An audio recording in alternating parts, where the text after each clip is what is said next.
আসন্ন ত্রয়োদশ জাতীয় সংসদ নির্বাচন ঘিরে সরব গোটা ফরিদপুর। পুরুষের পাশাপাশি নির্বাচন নিয়ে ভাবছেন জেলার নারীরাও। সবার আগে এবার শান্তিপূর্ণ পরিবেশে ভোট দিতে চান জেলার নারী ভোটাররা। তাই নিরাপদ নির্বাচনী পরিবেশের দাবি জানিয়েছেন তারা।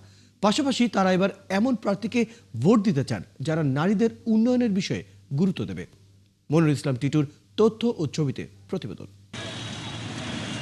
এবারে নির্বাচনকে ভিন্নভাবে দেখতে চান ফরিদপুরের নারীরা। বিশেষ করে জেলার নতুন ভোটাররা এবার নির্বাচন নিয়ে বেশ আগ্রহী। তারা অধীর আগ্রহে আছেন ভোট দেবার।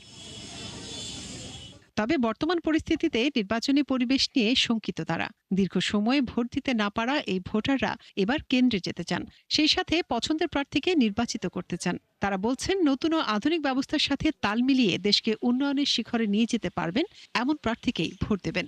এবার যেহেতু আমরা নতুন ভোটার, আমরা অবশ্যই চাবো যে এবারে ভোট যেন খুবই সুন্দরভাবে হয়, কোনো ত্রুটি যেন সেই ভোটে যেন না থাকে। পড়াশোনায় যেভাবে অগ্রগতি হচ্ছে, নতুন প্রজন্ম মূলত সেটাই চায়। তারা সনাতনী ধারা থেকে বের হয়ে তারা মূলত চায় যে আধুনিক শিক্ষা ব্যবস্থা।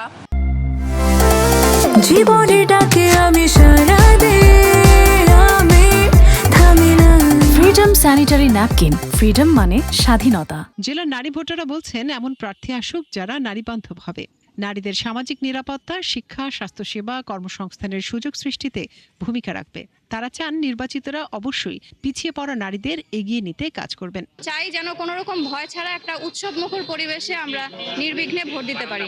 সেই ক্ষেত্রে নারীদের জন্য একটা এক্সট্রা সেফটি থাকলে আমি আসলে এটাকে একটু বেশি ভালো মনে করব। সরকার যারা গঠন করবে, আমরা চাই যে অবশ্যই তারা যেন, আমি একজন নারী হিসেবে চাই তারা অবশ্যই নারী বান্ধব হবেন এবং নারীদের উন্নয়নে, নারীদের শিক্ষায় এবং নারীদের কর্মসংস্থানে তারা কাজ করবেন। নারীদের জন্য বিশেষ বরাদ্দ থাকবে। 4টি সংসদীয় আসন নিয়ে গঠিত ফরিদপুর জেলায় এবার মোট ভোটার 17,71,923 জন, যার মধ্যে নারী ভোটার আছেন 8,69,004 জন।